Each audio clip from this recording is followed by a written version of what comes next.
Seed of Virtue Necessary for Rebirth in the Land of Bliss by Alan Kwan, published in Buddhist Door Global on August the 15th, 2014. A brief history of the formation of the Land of Bliss.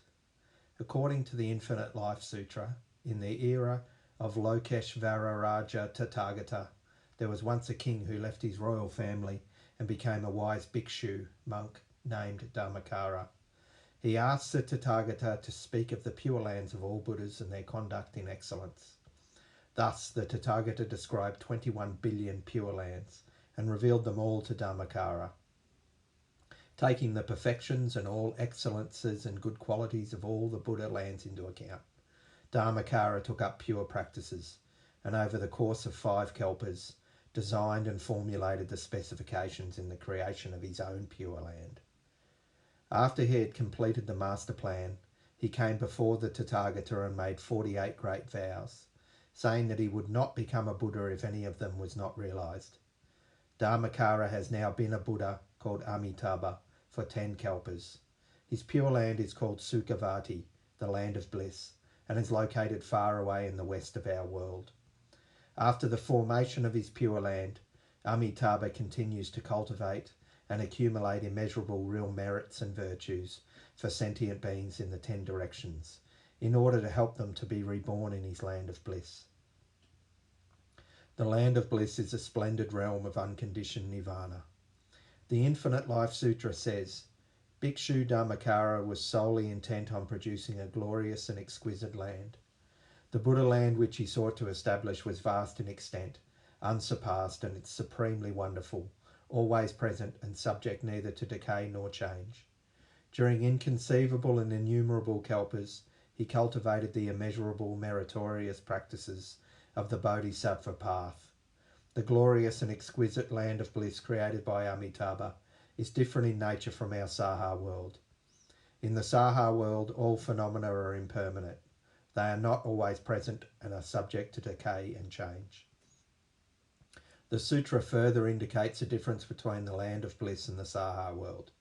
He, Amitabha, did not harbour any thought of greed, hatred or cruelty, nor did he allow any ideas of greed, hatred or cruelty to arise.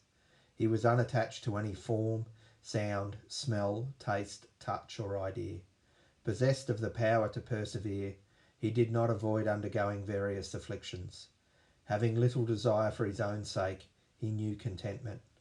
Without any impure thought, enmity or stupidity, he dwelt continually in tranquil samadhi. His wisdom was unobstructed and his mind free of falsehood and deceitfulness. These are all pure practices necessary for bodhisattvas in the causal ground before they attain Buddhahood. It should be noted that the land of bliss is adorned by Amitabha's real merits and virtues and is therefore totally different from our world. Our world is basically formed through the impure karmic causes of the 3 poisons, greed, hatred and delusion, according to the law of causal conditioning. In the Amitabha Sutra, Shakyamuni Buddha describes the scenery in the land of bliss, such as jewelled trees, netting, railings, ponds with flowers and palaces, which are all manifested by Amitabha's real merits and virtues. To conclude, that Buddha land, like the realm of unconditioned nirvana, is pure and serene, resplendent and blissful, as stated in the Infinite Life Sutra.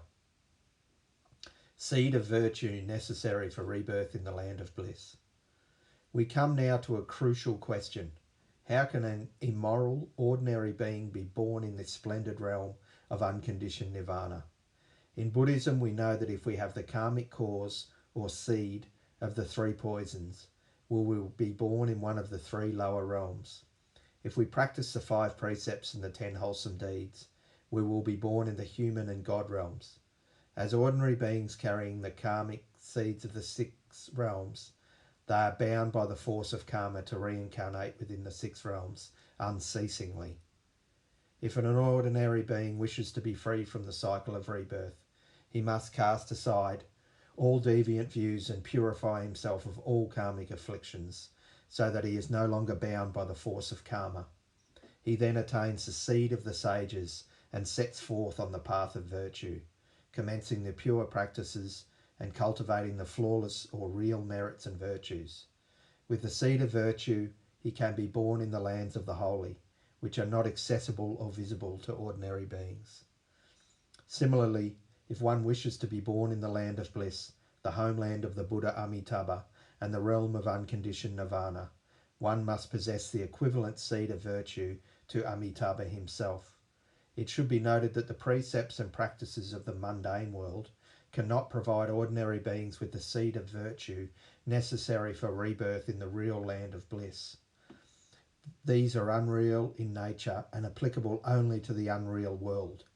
Shakyamuni Buddha, thus there are few virtuous roots and blessings as indicated by Shakyamuni Buddha in the Amitabha Sutra. In the Amitabha Sutra, Shakyamuni further tells us that one way to attain the seed of virtue for rebirth in the land of bliss is to recite Amitabha's name exclusively. One will then be embraced immediately and naturally by the infinite light of Amitabha, with his real merits and virtues. Thereby one can purify all the karmic obscurations in the mundane world, and also generate the seed of virtue with the abundant virtuous roots and blessings necessary for rebirth in the land of bliss. Amitabha will automatically come to the reciter near the end of his life. Namo Amitofo.